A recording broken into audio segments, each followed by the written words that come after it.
pongo a grabar, grabando, segunda sesión, 21 de octubre. Todos ustedes, vamos, nos metemos en el fallo. Considerando 9 o 10 estamos. Fallo Sí, en el considerando Ixcovich. 9 hablamos del carácter alimentario. Bien, en el considerando 10 dice que, si bien es cierto que hasta el presente la Corte acató la jurisdicción reglada que el Poder Legislativo le ha asignado mediante el recurso en cuestión, ello no la inhabilita para declarar que la disposición impugnada, aunque no ostensiblemente incorrecta en su origen, ha devenido indefendible, pues no se adecúa a los fines tomados en consideración para su sanción y en su aplicación práctica compromete el rol institucional del máximo tribunal y causa graves perjuicios a los justiciables, en una etapa de la vida en que la tutela estatal resulta imprescindible. Al respecto, cabe destacar que el principio... Vamos de a poquito. Porque ahí dice que la norma ha devenido indefendible. Claro. Y ahí el verbo me gusta. ¿Cuál es el verbo? ¿No se adecúa? No. La disposición Devenido, impugnada. perdón. Devenido. Devenido, bien, dice, aunque no ostensiblemente incorrecta en su origen. Sí. Entonces ahí está haciendo una distinción. ¿Entre qué?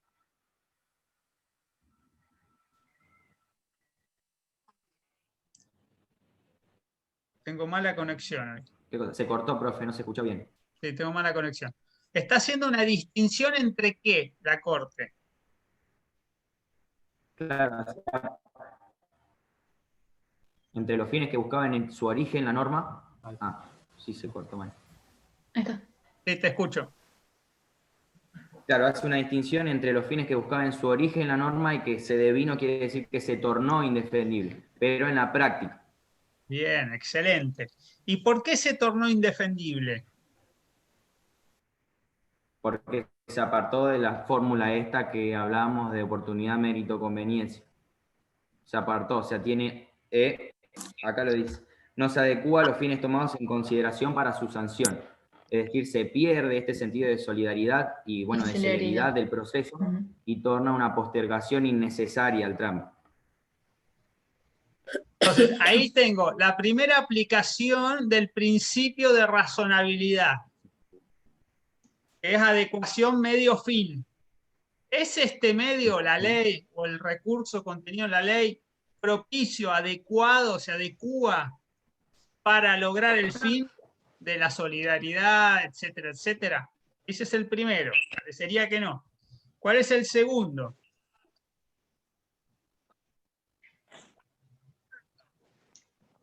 La segunda razón por la cual devino indefendible.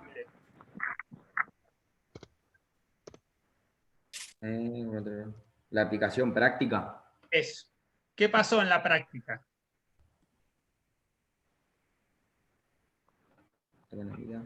Postergaba el cobro del crédito, de la pensión. No, pero ahí dice, su aplicación práctica compromete... Compromete el rol institucional del máximo tribunal y causa graves perjuicios a los justiciables. Está dando tres razones. Primero, por la razonabilidad, que no se cumple la adecuación medio-fin. Segundo, no tanto por la norma en sí, sino por lo que le afecta al propio tribunal, a la Corte como un máximo tribunal de justicia. Y tercero, no ya por lo normativo ni por lo del el tribunal, sino por los propios jubilados. O sea, el efecto que tiene sobre los propios jubilados que le posterga el cobro indeterminadamente. Sí, seguimos. Bueno, y después en el párrafo que sigue habla de este principio de razonabilidad, que dice que el principio de razonabilidad exige que deba cuidarse especialmente que los preceptos mantengan coherencia con las reglas constitucionales durante todo el lapso que dure su vigencia, ¿no? De suerte que su aplicación no resulte contradictoria con lo establecido por la Constitución Nacional. Bien, ¿sigo, profe, con el 11? Y ahí, para que retengamos que cuando estudiamos control de constitucionalidad,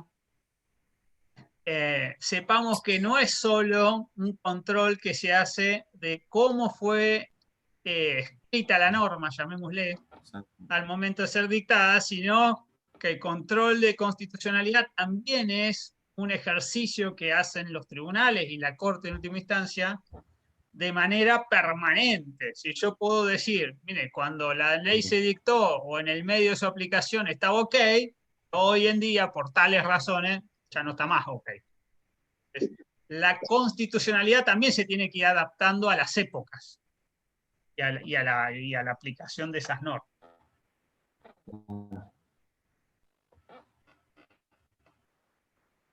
Bien, seguimos.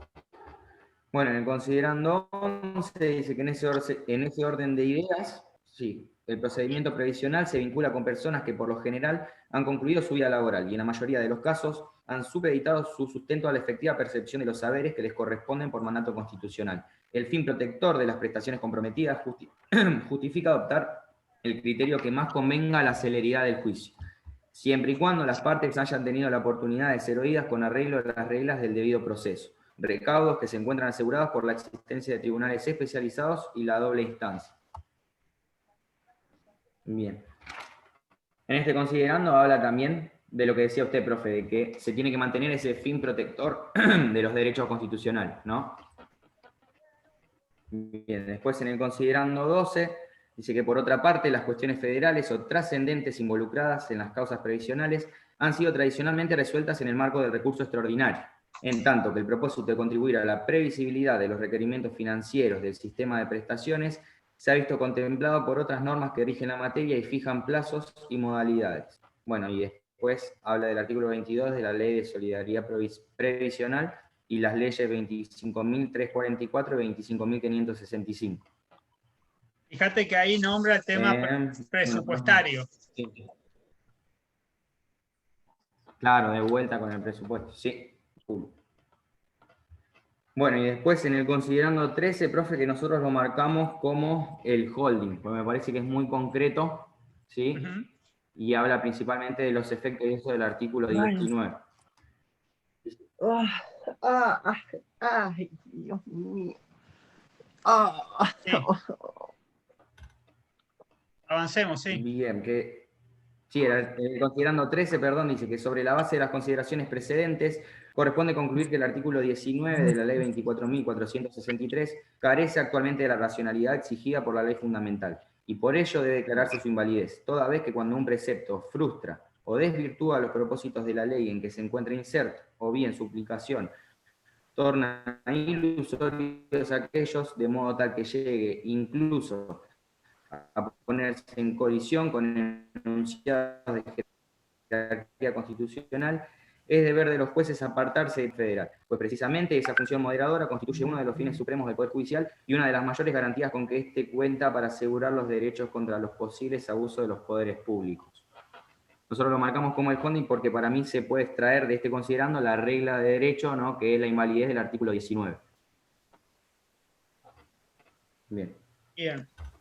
Sigo. Entonces, ¿cómo formularíamos el holding si es que está ahí?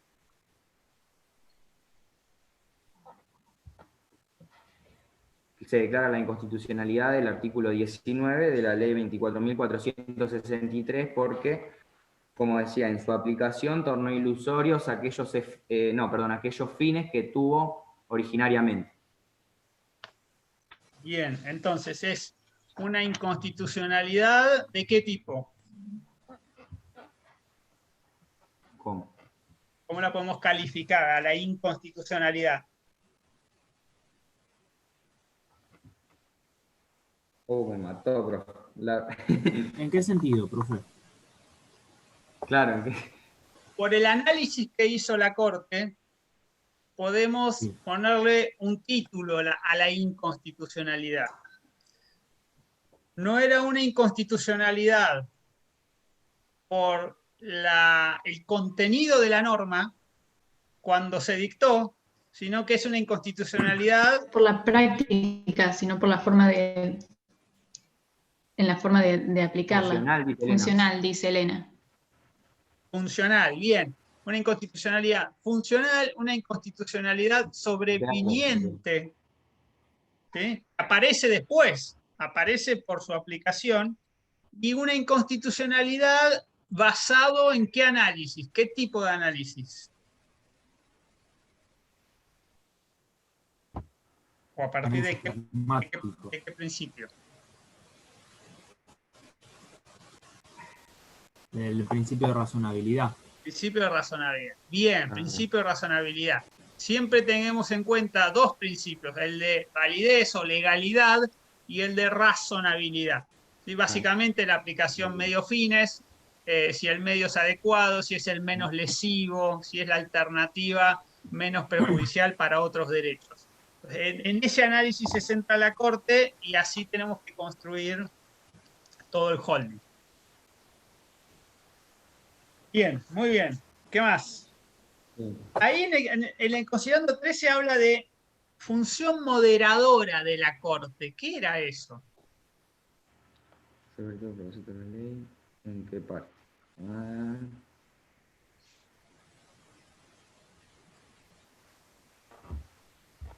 ¿Tiene que ver con el rol de intérprete final de la norma que ejerce la Corte? Bien, bien. Intérprete final, ¿qué más podemos agregar?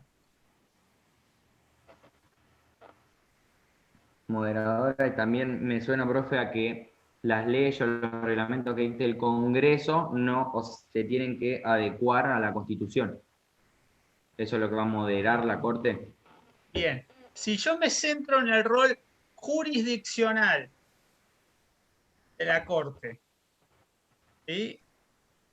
¿Cuál es la función? Sí. O la actividad. Dirimir en los casos. ¿Dirimir qué? Dirimir en los casos lo que se deba y dictar sentencia. Bien. En función jurisdiccional. ¿Qué es un caso? Una controversia. Una controversia entre dos Bien. o más de partes, derecho, como vemos en la que al momento sea... Bien, entonces, la función de dirimir controversias entre intereses contrapuestos, ¿sí? En ese sentido es moderadora de los intereses y resuelve aplicando la Constitución, de la cual es intérprete de última instancia. Y después tenemos el rol institucional. Pero cuando se habla de función moderadora, se habla de toda esta capacidad que tiene la Corte, competencia más que capacidad, para resolver litigios y para plantarse como uno de los poderes institucionales del Estado. Ahí dice contra los abusos de los poderes públicos. Bueno, es parte de lo que lleva adelante con el control de constitucionalidad para garantizar la supremacía constitucional. Bien, considerando 14. Bien. Considerando 14, que la solución enunciada se aviene también con la necesidad de simplificar y de poner límites temporales a la decisión final en las controversias de índole previsional, respetando así los principios que resultan de convenciones internacionales y que hoy tienen reconocimiento constitucional, como la Convención Americana sobre Derechos Humanos, artículo 25, y Corte Interamericana, caso Las Palmeras. Bien. De este considerando, profe, no habíamos marcado nada, pero charlábamos después cuando con el grupo, digamos que es interesante pensar que, por ejemplo, este fallo, bueno, fue en el 2005, pero si hubiera venido después en el tiempo, por ejemplo, en el 2008 o en adelante, se hubieran aplicado otras normas de derecho internacional, por ejemplo, las reglas de Brasil o eso que habíamos hablado con los chicos. Ahora en este momento no, por eso solo nombra estos instrumentos internacionales, después Alejo en el voto concurrente tiene otros, pero si hubiera venido después en el tiempo, lo que me parece interesante de considerando es que se hubiera aplicado a otra normativa también, no podría haberse extendido esto. Sí, pero fíjense, bien. Eso después está muy bien, pero sí. Fíjense que en ese considerando la Corte dice la solución enunciada, y entonces ahí ustedes tienen razón, que la solución está en el considerando anterior, que ahí está el holding. Pero acá lo que va a decir es, mire, yo ya le di las razones. Son razones pragmáticas, básicamente. Y de razonabilidad. Ahora, esta solución que yo le traigo va de la mano con lo que están pregonando los tratados y los tribunales internacionales. Entonces, es como agregar un argumento más a lo que ya resolvió el tribunal, ¿sí? O lo que ya expuso en el considerando anterior. Es como para mayor ahondamiento, te traigo un nuevo argumento que tiene que ver con los tratados, ¿no? Bueno, y después el considerando 15, que dice que la autoridad institucional de este fallo no afectará el tratamiento del presente y de otros recursos ordinarios, que a la fecha estén en condiciones de ser interpuestos para ante este tribunal, toda vez que no ha de privarse de validez a los actos procesales cumplidos, ni dejarse sin efecto lo actuado de conformidad con las leyes en vigor. Ello es así, toda vez que la aplicación en el tiempo de los nuevos criterios ha de ser presidida por una especial prudencia con el objeto de que los logros propuestos no se vean malogrados en ese trance. En mérito de ello, es necesario fijar la línea divisoria para el obrar de la nueva jurisprudencia, apoyándola en razones de conveniencia, utilidad y en los más hondos sentimientos de justicia, necesidad que entraña a su vez la de fijar el preciso momento en que dicho cambio comienza a operar. Poético. ¿Qué cosa? Poética esa parte. Tremenda. ¿Cómo lo analizamos? A ver, ¿qué entienden ustedes? A ver. Sabíamos que no iba a preguntar desde considerando, profe, porque era complicado para analizar. ¿Sí? Ayer en el Zoom lo hablamos. Estoy dejando de leer algunos comentarios en el chat. Vamos a leerlos rápidamente. Trato igualitario, dice Erika. Violaba sin fundamento los derechos de los jubilados. Muy bien. Mercedes agrega, el artículo no cumple con su objetivo. Ahí deriva la inconstitucionalidad por irrazonabilidad. Brigitte dice, una contienda, caso, controversia, intereses contrapuestos y refuerza el principio de razonabilidad. Bien. Entonces, fíjense primero, lee de vuelta, por favor, Franco, la primera línea del considerando 15. Justo eso, que la autoridad institucional de este fallo no afectará el tratamiento del presente y de otros recursos ordinarios.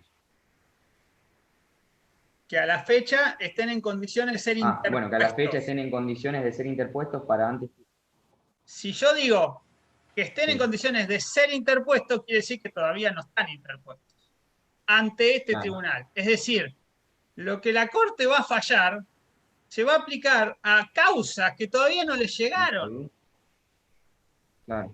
Están en instancia de Cámara, pongámosle, o un superior tribunal de provincia, no sé. Pero digamos, en una instancia inferior. Todavía no le llegaron a la sede del tribunal. Profe, pero que se tenga la sentencia de la Cámara de Apelaciones dada como para que ellos puedan ir a interponer el recurso ordinario, ¿verdad? A eso se está refiriendo. Sí. Ahora vamos a ver la solución que da, pero lo que quiero remarcar primero es el alcance del fallo. Claro. Cuando estudiábamos allá por marzo, abril, ustedes recuerdan que nos vimos las caras una sola vez, ¿no? De manera presencial. Pero allá por abril vimos el concepto de caso. ¿Recuerdan? ¿Cuál es la definición del concepto de caso?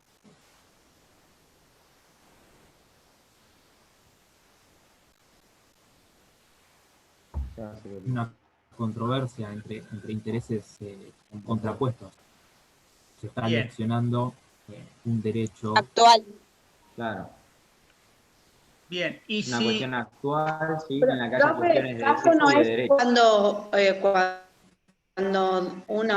Cuando dos personas no llegan a un acuerdo, tiene que intervenir un tercero, un juez.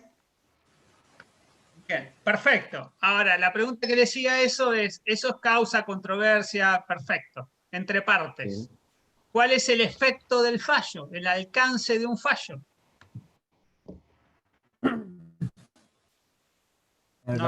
Normalmente. Normalmente. Interpar. Bien, interpar. Perfecto. Entonces, ese es el efecto normal, porque hace al derecho a la defensa. No me puede afectar un fallo en el cual yo no tuve chance de defenderme, de aportar mis razones, mis argumentos o a lo sumo de mis agravios, ¿no? De imponer mis agravios, o poner mis agravios, mejor dicho. Pero aquí, eso es lo que estudiamos como regla, ¿sí? Pero aquí, y después estudiamos al ABI, ¿no? Las cuestiones colectivas, incidencia colectiva. Pero acá no es ni una cosa ni la otra este fallo. No hay una acción colectiva en beneficio de todos los jubilados. Acá se presentó Mabel, por ella, nada más. Fue Mabel Iscovi y dijo, che, acá no me están pagando, y fue a pedir por ella. Y la corte dice, che, a ver, voy a analizar esto porque acá me están llenando la cocina de humo, me llenan el cuartito de expediente y yo así no puedo laburar. Además, son todos expedientes donde le rechazan a los jubilados, todo el tiempo le rechazan las causas y en el medio los pobres viejitos se me van muriendo. Entonces tengo que hacer algo. Cuando la corte decide tengo que hacer algo, porque así piensa la corte, dice, tengo que hacer algo, pero sabe que no tiene que hacer algo para Mabel Itkovich, tiene que hacer algo sistémico. Entonces, ¿cómo hace que esta causa, esta resolución tenga efectos amplios? Y acá lo empieza a decir, leemos otra vez, por favor. ¿Desde el principio? El 15. Listo. La autoridad institucional de este fallo no afectará el tratamiento del presente y de otros recursos ordinarios que a la fecha estén en condiciones de ser interpuestos para ante este tribunal, toda vez que no ha de privarse de validez a los actos procesales cumplidos ni dejarse sin efecto lo actuado de conformidad con las leyes en vigor. Entonces, ello es así, toda vez que la aplicación en el tiempo de los nuevos criterios ha de ser... ¿Qué? Te escucho. Ha de ser presidida por una especial prudencia con el objeto de que los logros propuestos no se vean malogrados en ese trance. Fíjense. En mérito de ello es necesario fijar la línea. Sí. Especial prudencia. ¿Sí? Es decir, la Corte va a tomar en consideración los efectos prácticos de un fallo. ¿Sí? ¿Cómo va a incidir un fallo que yo dicte? No solo en esta causa, sino en todas las causas análogas. Y ahí va a tener que hacer un slalom, ¿sí? Y tener que tomar una decisión de decir, bueno, pongo lo que ahí llama línea divisoria. Ahora vamos a ver cómo funciona.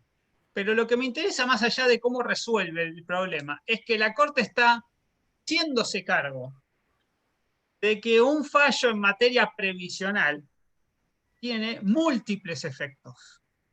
¿Sí? Y acá trata de resolverlo como puede. Tiene efectos directos en los beneficiarios de jubilaciones y pensiones, tiene efectos directos en el presupuesto nacional y tiene efectos directos en su propia actuación, porque estaba viendo que acá tenía una puertita que se le convirtió en un portal enorme y va a querer cerrar, ¿sí? Este recurso ordinario ante la Corte como una tercera instancia.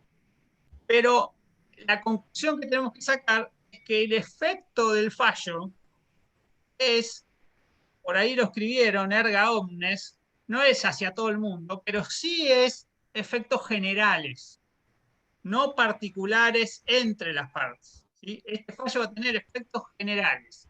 Y lo voy a decir con todas las letras. Esto se va a aplicar para todos los pasos análogos a partir de tal fecha. Entonces leemos ahí lo de línea divisoria, a ver cómo lo resuelve. Otra vez la forma pretoriana, profe. Pretoriana, exactamente. Se pone a legislar la Corte. Bien dicho. Bien. Dice, en mérito de ello... En mérito de ello es necesario fijar la línea divisoria para el obrar de la nueva jurisprudencia, apoyándola en razones de conveniencia, utilidad y en los más hondos sentimientos de justicia, necesidad que entraña a su vez, la de fijar el preciso momento en que dicho cambio comienza a operar. Las razones biológicas o económicas que le imprimen una especial naturaleza de esta clase de causas no autorizan a someter a los litigantes a una suerte de retrogradación en el proceso, que esta Corte ya conjuró en el precedente de Barry citado. De tal modo, las causas en las que haya sido notificada la sentencia de Cámara con anterioridad al momento en el que el presente pronunciamiento quede firme, continuarán su trámite con arreglo a la norma cuya inconstitucionalidad aquí se dispone.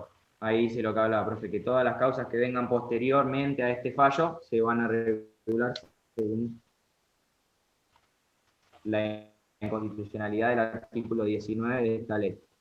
A ver, vamos a pararnos ahí un segundo.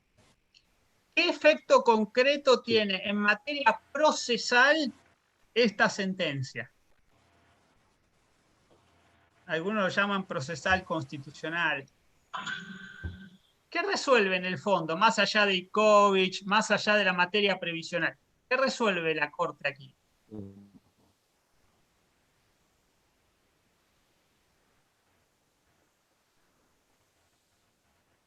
Que no va más el recurso y sanciones. Y política previsional, profe, ¿puede ser? Pero en cuanto a lo procesal, a lo que veíamos de jurisdicción federal, de competencia de la Corte, etc. Se achica la competencia de la Corte. Claro, que no va más esa ampliación. ¿Y qué es lo que va? ¿Cómo debería resolverse? Declarando inconstitucional o derogando ese artículo. Está bien, Lourdes, pero digo, al día siguiente del fallo, ¿qué tienen que hacer los jubilados y qué tiene que hacer la ANSES? ¿Qué pueden hacer? Y van a tener que ir a un juzgado de tercera instancia. Yo tengo papelito acá también. ¿A qué tipo de juzgado? A los juzgados. Federal, sigue siendo federal. Y puede ser federal, pueden ser ordinarios, van a ser en materia de seguridad social. Pero la clave es que la última instancia a la que van a poder llegar, ¿cuál es? Cámara. Cámara. O sea, cuando se expida la Cámara, macho, salud. Te haya ido bien, te haya ido mal, pero se acabó. Ahí está mostrando Alejo. Bien, bien, excelente. Es decir, no voy a poder hacer el salto a la Corte, sea que esté en el andarivel provincial o esté en el andarivel federal o en la ciudad, no voy a poder saltar a la Corte. Me quedé ahí, en el medio, segunda instancia. Entonces, lo que resuelve acá la Corte es, como con un fallo quiere resolver muchos, lo que dice es, mire, a partir de ahora se acabó la fiesta. No vengan más a buscarme a mí para que resuelva. ¿Sí? El recurso ordinario se achicó para esta materia. Después vamos a ver qué pasa en Anadón. Pero para esta materia se acabó.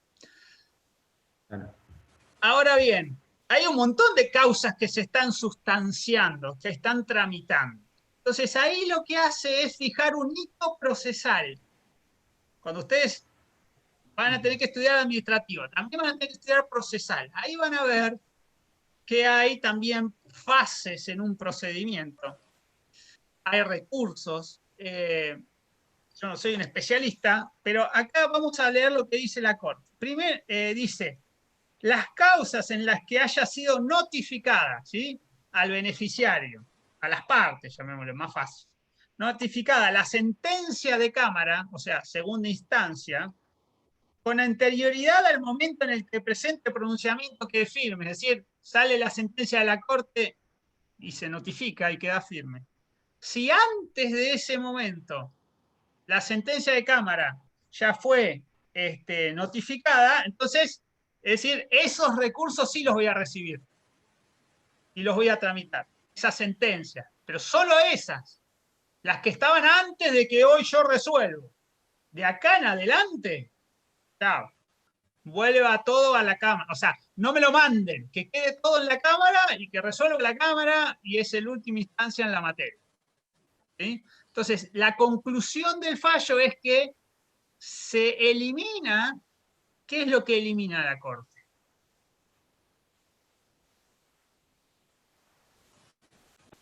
la posibilidad de llegar hasta ellos. Sí. Dejar la última La instancia. tercera instancia, sí. Claro. La tercera instancia, ¿qué quiere decir? A ver.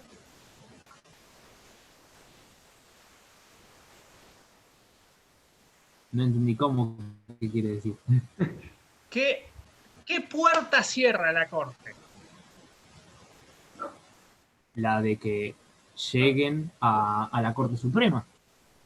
¿Por qué vía? Que lleguen por qué Por vía. recurso Por el ordinario. recurso ordinario. Bien, entonces,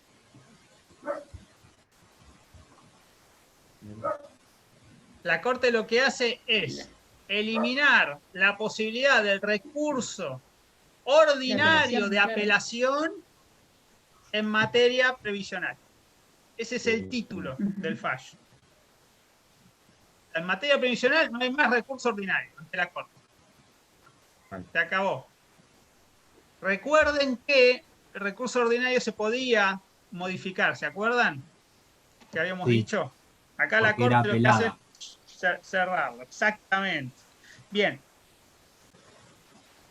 No quiero dejar pasar por alto una frase que dice ahí en el considerando 15.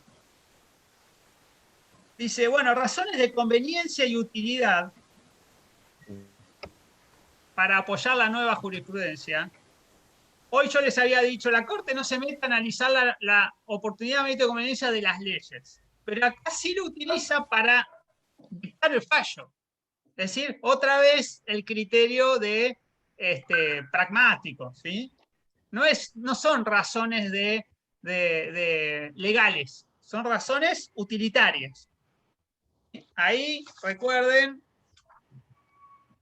no sé si lo estudiaron alguna vez, filosofía, Kant y Stuart Smith, ¿sí? Utilitarismo con el principismo. Yo actúo por deberes morales, principios que me dictan la conducta, o actúo por las consecuencias de los actos. Acá la Corte parece pararse en el segundo, ¿sí? Los efectos prácticos, pragmáticos. Ahora, por un lado dice eso, y por otro lado dice, y en los más hondos sentimientos de justicia. Tengo dos preguntas para hacerles. Y con esto aprueban la materia. A ver. ¿Qué justicia? ¿Qué justicia? Y el segundo, ¿cuánto tengo que cavar para llegar a los sentimientos más hondos? ¿A qué subsuelo tengo que ir? ¿Tengo que ser un espeleólogo y meterme en las cuevas? ¿A dónde tengo que ir para encontrar los más hondos? No los hondos, los más hondos. Justicia, profe, es un ideal que cada uno sabrá lo que significa para cada uno. Es como preguntar qué es el amor. Uno no va a poder definirlo porque lo va a sentir. Yo creo que con la justicia pasa lo mismo. Uno siente la justicia, no la puede definir. Es un poeta, Alejo, ¿eh? Acá esquivándola como un Sacó campeón. la pluma, Ale. Ambigüedad de la palabra, del lenguaje, profe.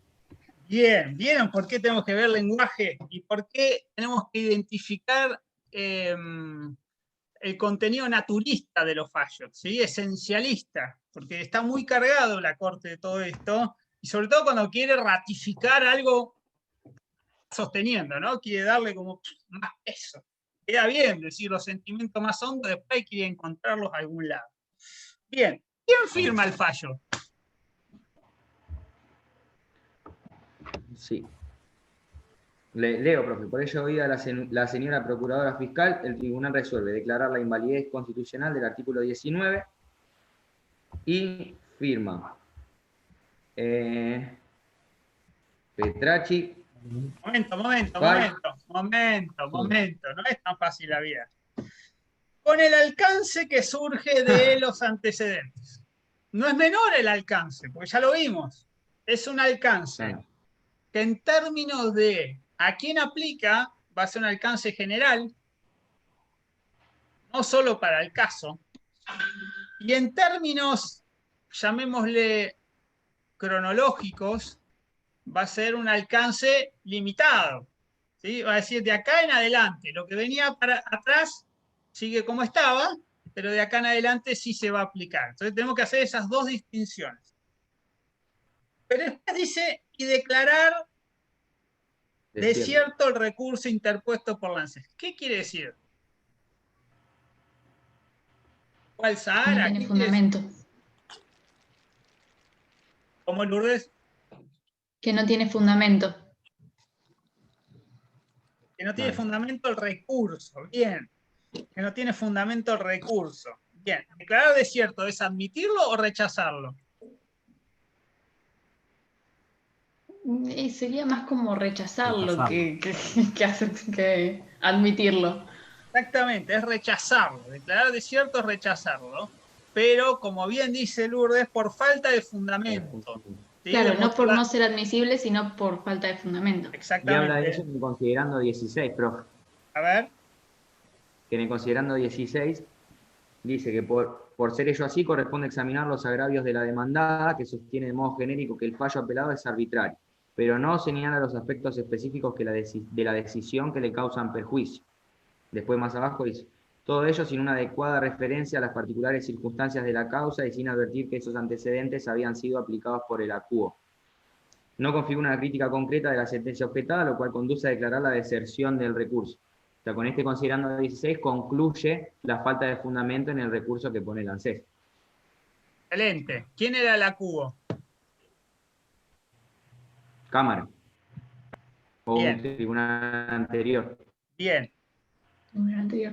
Este considerando lo que nos demuestra es cuál era el accionar de ANSES. ANSES, cada vez que había una sentencia de Cámara, metía el recurso ante la Corte con un fundamento totalmente genérico, sin meterse en la causa, sin dar razones específicas. Chao, andá y que duerma el sueño de los justos y por ahí dentro de 5 años, si todavía estás vivo, 5 o 10 años, ahí veo que te pago y veo los intereses porque la sentencia va a salir con el monto de cuando presentaste la demanda, y bueno, y hace otro juicio de actualización de la sentencia y así lo voy pateando, ¿sí? La gran Mingo. Pero es cierto, por todas esas razones es que le declaran desierto el recurso. Muy bien, bien ahí. Bien, ¿quién firma de un lado, quién firma del otro? Es un berenjenal este fallo. A ver, ¿cómo Sí, lo es un leemos? tema, profe. Son 9 votos y 3. A ver, ¿cómo es eso? A ver, el voto mayoritario lo tenemos con Petracci, Fay y Elena Hayton de Nolá. Después, en disidencia parcial, tenemos, sí, Bogiano, ¿cómo es ese, profe? Bogiano. Bogiano, bien. Listo. Belucho y uno más que se me está perdiendo. Argibay. Argibay. Y Argibay. Perfecto. Y después, bueno, Lorenzetti, Zaffaroni y Maqueda, según su voto. Bien, se nos va a cortar. Pero entonces tenemos 3 por un lado, 3 que acompañan y 3 que están en contra. Sí. Parcialmente.